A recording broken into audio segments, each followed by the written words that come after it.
Plack of Geek here, welcome back to a brand new video. So if you remember about June last year, I did a video called Underrated Doctor Who Stories, where I took a look at each Doctor of the modern series, so from Eccleston to Whittaker, and talked about just an underrated story from their era.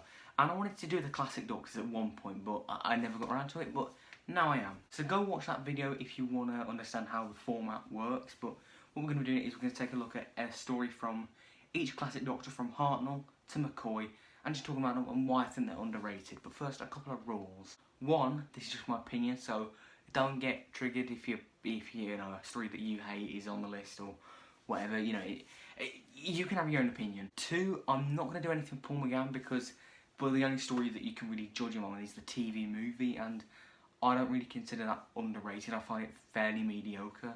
So yeah, I'm not really going to talk about that. But yeah, let's just get on with the video. So for the first Doctor, I've gone for The Rescue. Now, there's a few stories that I was sort of umming and ahhing about, maybe the Space Museum, because you know how much I love the Space Museum, but obviously I've already done a review of that. I was thinking maybe the Keys of Marinus, because I really like that story, but again, I have talked about it before on the channel. But I decided to go for The Rescue because no one ever really seems to talk about it, and it's a cracker of a story. It's a nice sort of whodunit mystery, which is kind of cool. It's quite quirky in a way. It's only a two-parter, so I can easily put this on any time that I want. You know, it's a nice one to re-watch. And, you know, it is quite bleak in places. It's quite hopeless and quite bleak in places.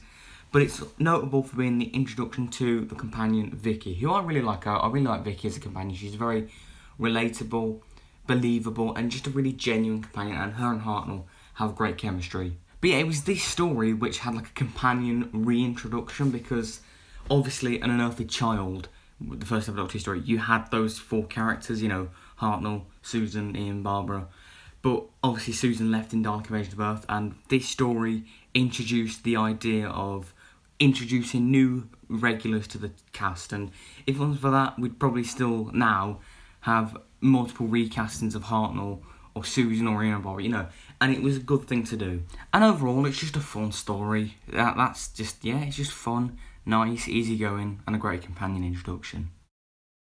For the second Doctor, I've gone for the Moonbase. Now, this one was the hardest one to pick because overall, the Troughton era doesn't really get too much hate, and there's only the odd few stories which do. So it was really hard to pick. Now, it's not that the Moonbase here is hated as such, but it's that I love it a lot more than most people. This is one of the Cybermen's first stories, and it's, you know, in the Troughton era, the Cybermen features a lot.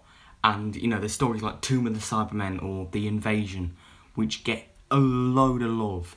And this one does not get nearly as much talked about as, you know, Tomb or The Invasion.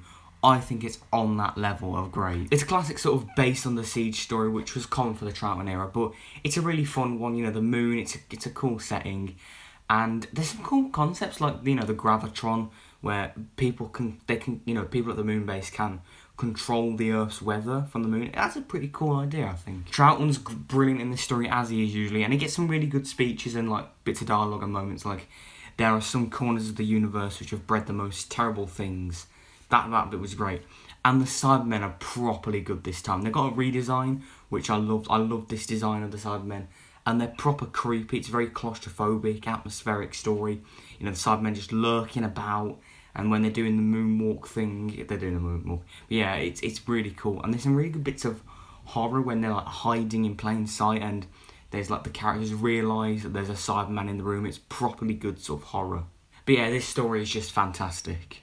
For Pertwee, I've gone for Invasion of the Dinosaurs. Now, this was one of his last stories in his final season, and I really like this story. Now, the main reason people don't like this story is the dinosaurs, they look awful. But remember, this was the 1970s. It's not going to be Jurassic Park level of, you know, dinosaur effects. It's not going to be that level. And yeah, they don't look good. And another thing that people complain about is the length of it. Personally, it doesn't really affect me. I can watch it all in one go.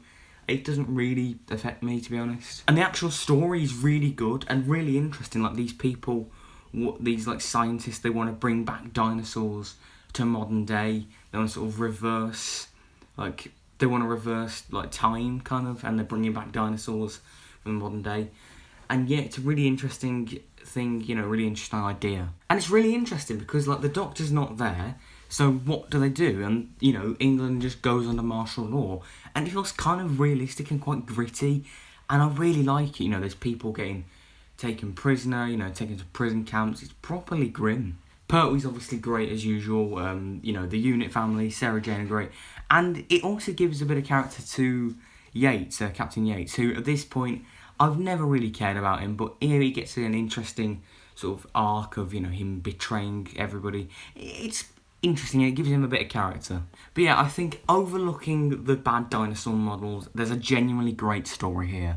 For the fourth Doctor, I've gone for The Face of Evil. Now, this is from season 14, my favourite classic season, and the first time I watched this story was on the collection box set, which was released last year, and beforehand, it wasn't really a story that I was particularly fussed about, because, you know, you've got stories like Deadly Assassin, Robots of Death, Talons of Weng-Chiang, which everybody talks about, and this was sort of like one that I wasn't too fussed about, but watching it, it's a brilliant story. So basically the whole plot is that the Doctor has come to this planet before to help a group of humans fix this supercomputer called, I think it's called Xoanon, and when the Doctor leaves, this computer gains a mind of its own and splits the humans against each other. So you've got the Tesh faction, which are more technology based, and then the more tribal, savage Sever-Team faction, which is where new companion Leela comes from, and this is Leela's first story, and she's a brilliant companion and she makes a very good first impression.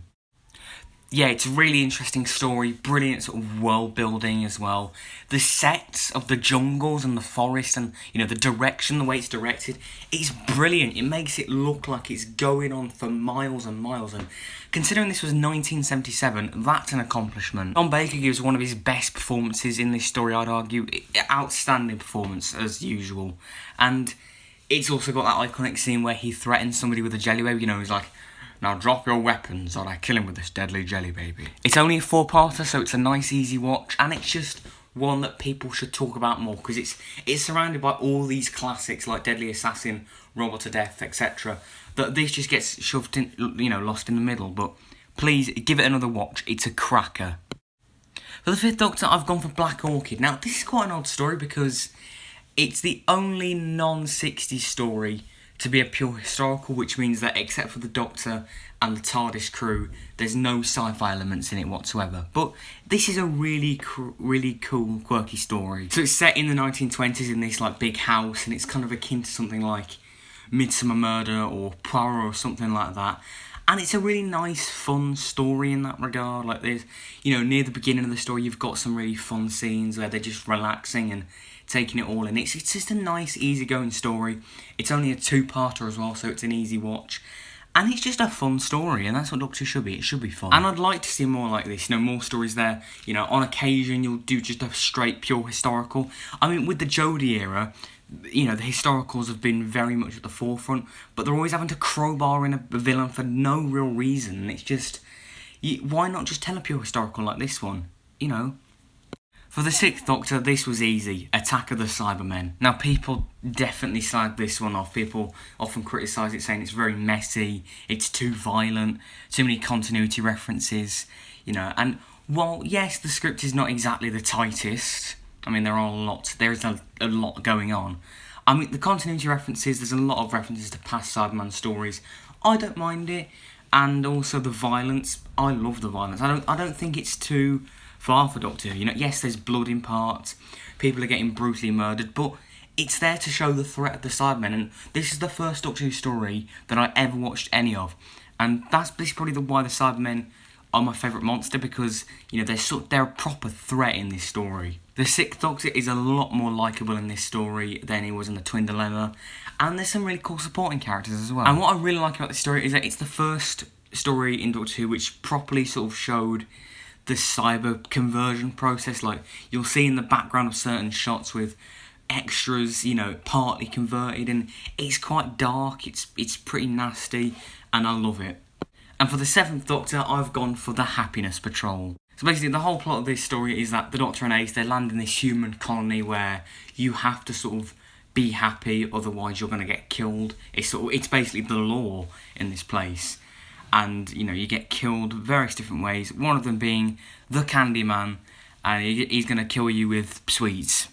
Now this story is bonkers. The Candyman is a bonkers villain, but it is kind of dark and twisted. Like, he's gonna kill you with sweets. He'll melt you in like licorice, all sorts of. It's pretty grim. It's sort of that twisted. Yeah, it's pretty nasty. So I do kind of like the Candyman as a villain. I think the world building's really good in this one. They really present this this world and society which really would not be nice to live in, even though you have to be happy. It's a bit like the Capaldi story, Smile, in that regard, which is another great story. The Seventh Doctor is amazing in this story. You know, he's got some really fun moments where he's playing the spoons or where he's, goofing about. It's really funny. But then you've got some proper dark moments, like the bit when he's confronting the guard and he's like, pull the trigger, end my life. That's a proper dark moment. But this story, it's so bonkers, it's so funny.